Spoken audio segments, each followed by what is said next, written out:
Hi, I'm going to read some quotes from Wintergirls by Lori Halse Anderson.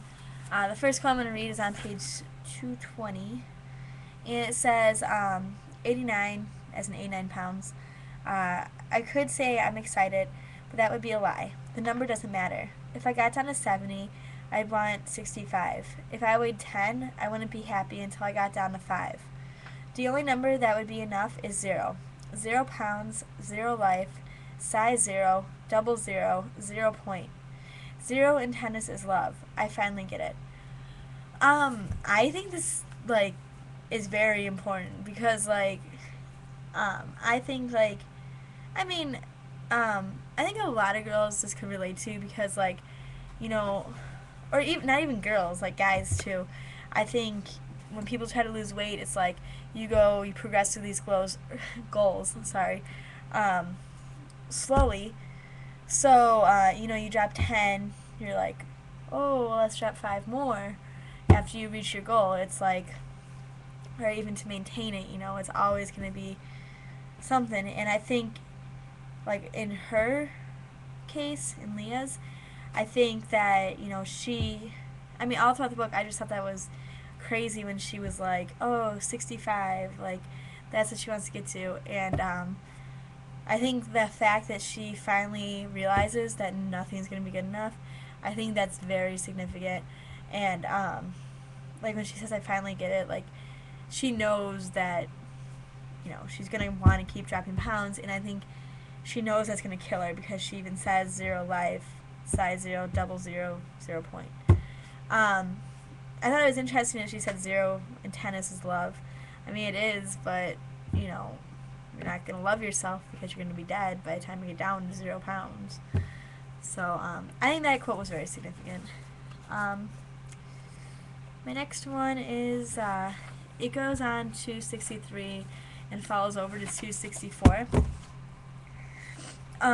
It was actually a note from, I think you say his name Elijah, but it says, Al, I know you're haunted. It's in your eyes. You have to pay attention to your visions. Deal with them. You can hate me for stealing your money, but not for leaving you behind. Your family wants to help. They love you. It's not right to run from that. Peace. E. P.S. The key opens the office. The vending machine is unlocked. Don't eat the cheese crackers. They're older than you are. I thought this was pretty significant because, she considers him a friend. I actually thought they were going to get together, but obviously not.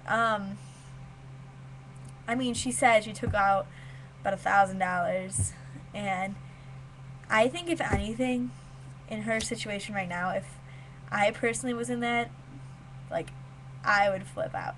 I don't know what I'd do because he just took $1,000 from her, and she thinks nobody else in her family has any support for her, and this was the one person she could count on, and he left her too. And I think this note just makes you helpless. She said at the end of that, she says, I eat 2 more pills and fade to white. So, she doesn't even know what to do. I think this quote is very significant because this is another person in her life abandoning her. It's not like her family has abandoned her in the first place. They kind of ignore her because they're too busy and tied up in their own lives. But yeah, this was very significant, I think. So I would have flipped out. I don't know what I would have done. Okay, this next quote, it's on 275. It says, I breathe in slowly. Food is life. I exhale. Take another breath. Food is life, and that's the problem. When you're alive, people can hurt you. It's easier to crawl into a bone cage or a snowdrift of confusion. It's easier to lock everybody out, but it's a lie. So, I think she realizes that, it goes on to say, food is life. I reach for the second half of the bagel and spread the cream cheese on both. I have no idea how much I weigh. This scares me almost to death, and I'm working on it. I am beginning to measure myself in strength, not pounds, sometimes in smiles. I really like this because I think, she realizes that, food, you need food to survive is kind of like fueling your body. Like how she had talked earlier about how, In order to drive, she had to put fuel inside her body. I think that's basically it. And I think she thinks that, it's easier because, like, I'm sure everyone has gone through the days when, they skip breakfast by accident or in a little haze. And, you don't really know what's going on. And I think that's how she feels. She thinks it's just easier. And that's, like, what she knows, is to just not eat and feel this way all the time. And it's easier to just get through life. Not really there, I guess. But then I thought when I went on there, when she was saying, I'm beginning to measure myself in strength, not pounds, I think that's very significant because, like, right now, like, personally, not to get too personal myself, but, like, I had surgery and I gained a lot of weight, probably about 30, 40 pounds. So, of course, I freaked out. But, like, I do not step on the scale anymore. I go for making myself feel better, I guess, and I think, she's beginning to realize that, like, you have to feel good about yourself, and not worry so much about the pounds, like, what you are, because if you're going to feel good about yourself, then, it's just, your life's going to be better. If you keep worrying about how much you weigh, the numbers, it's going to be so dissatisfying, and you're going to go right back into what you were doing before.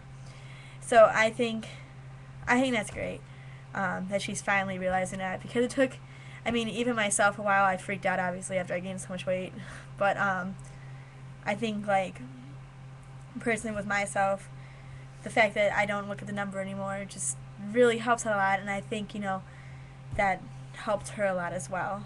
And I liked how she ended out with sometimes in smiles, because you can tell she's getting happier. They don't talk about her full recovery, I guess, here, but yeah, I like it. So, this was a really good book. It was a little intense, but very good. So that was Wintergirls.